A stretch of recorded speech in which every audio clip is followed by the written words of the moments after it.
In 1870, a single man controlled just 4% of America's oil. By 1880, that number had skyrocketed to 90%, and by 1904, he dominated almost the entire industry. His name was John D. Rockefeller, and the system he built wasn't just about oil, it was about control. Every product you buy, every service you rely on, every industry you interact with today follows the blueprint he created over a century ago. You might think you make choices in your life, that your actions shape your world, but the truth is far more unsettling. The system he designed has been quietly guiding the flow of wealth, the paths of commerce, and the rules of business long before most people even realized it existed. Do you control your life, or does the system control you? Imagine waking up to the realization that nearly everything you depend on is part of a structure built to extract, consolidate, and dominate. That's the world Rockefeller made, and whether you see it or not, you live inside it every single day. John D. Rockefeller was born on July 8, 1839, in the small town of Richford, New York.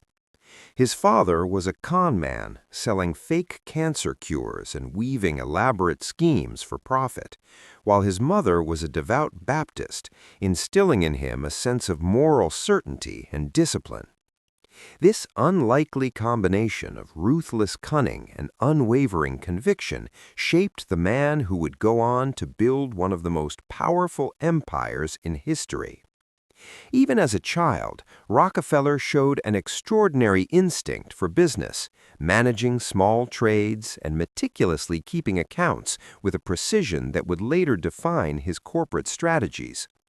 From an early age, he understood opportunity, risk, and the subtle art of influence.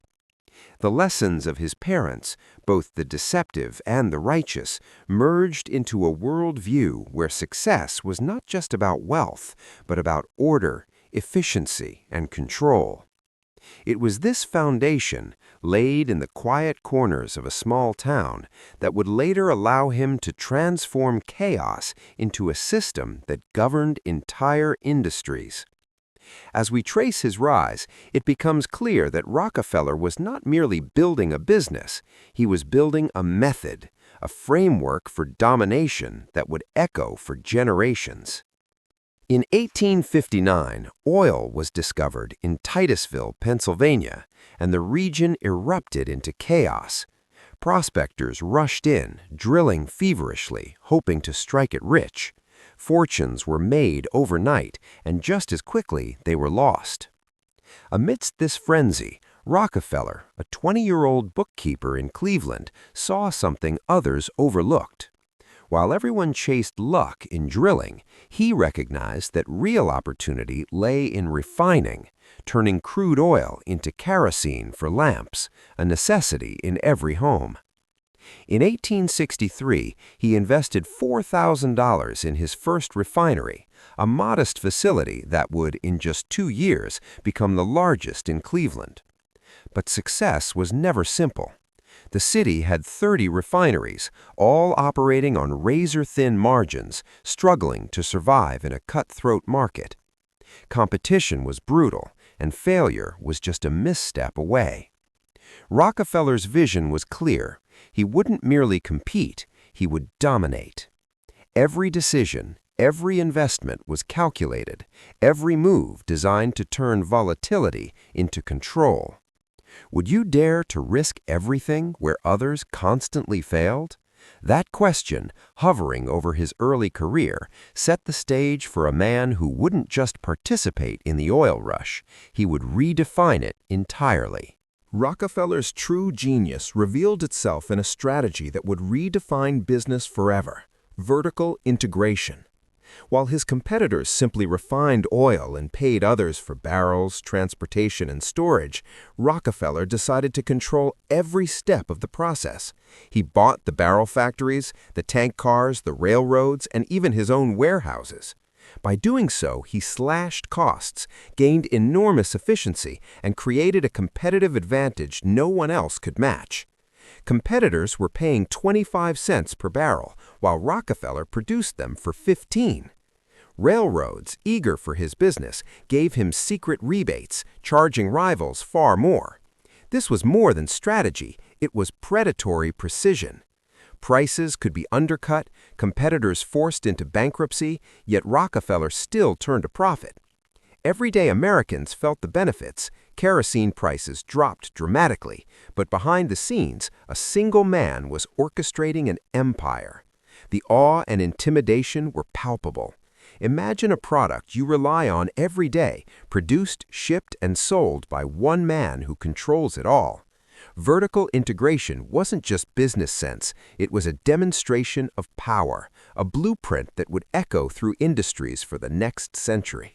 By 1872, Rockefeller took his strategy a step further with horizontal integration, executing what historians would call the Cleveland Massacre.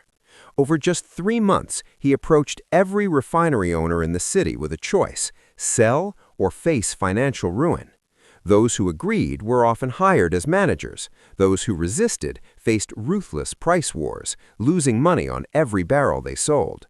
By the end, Rockefeller controlled 25 of Cleveland's 26 refineries, rising from 4% to 25% of America's oil refining capacity almost overnight.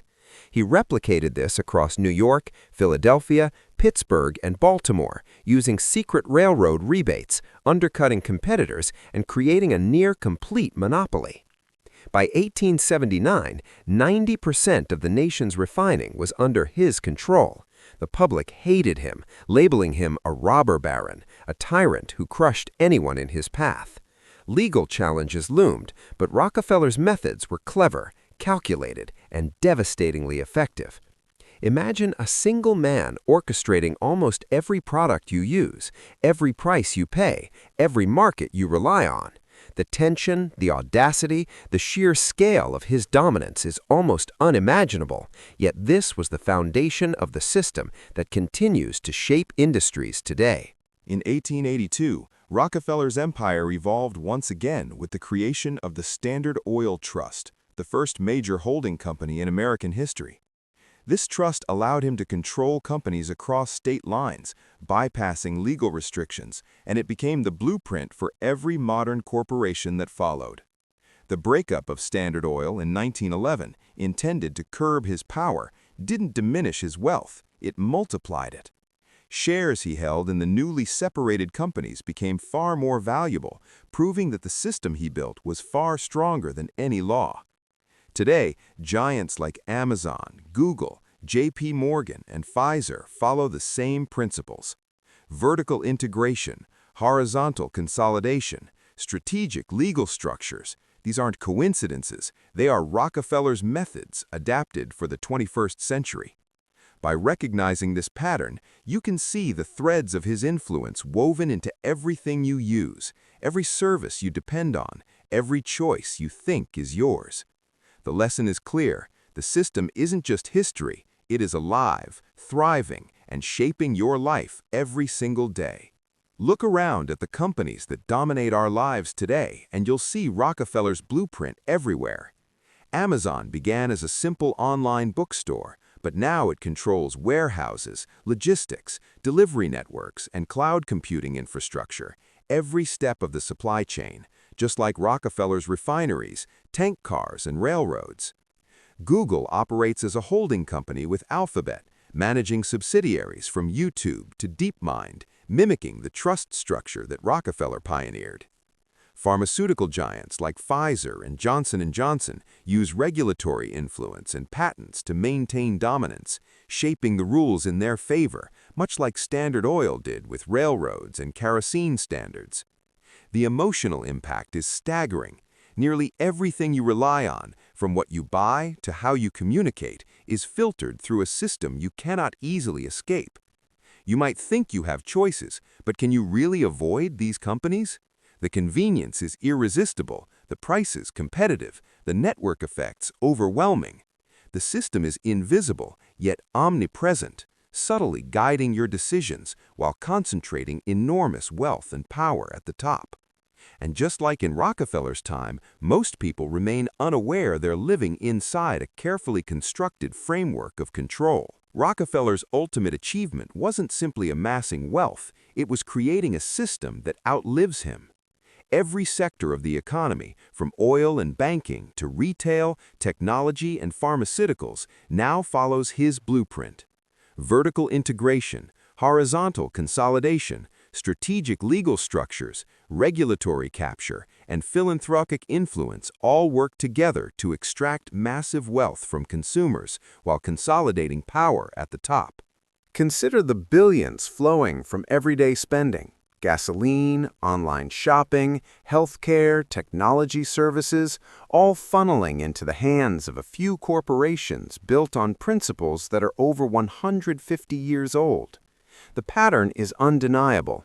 Industries become concentrated, competition is systematically eliminated, and regulators often serve the very companies they are meant to oversee. The scale is both awe-inspiring and terrifying.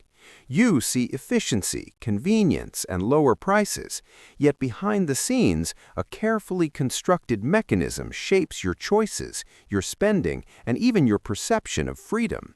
The system is invisible, but omnipresent, and its consequences ripple through every corner of modern life, leaving little room for escape or alternatives. At the core of Rockefeller's system are 5 pillars: vertical integration, horizontal consolidation, corporate trusts, regulatory capture, and philanthropic influence. Modern billionaires like Bill Gates, Mark Zuckerberg, and Warren Buffett have perfected this blueprint, using it to shape industries, influence policy, and concentrate wealth while presenting philanthropy as goodwill. The system works efficiently, delivering cheaper goods, faster services, and powerful innovations, but it simultaneously funnels enormous wealth to a select few.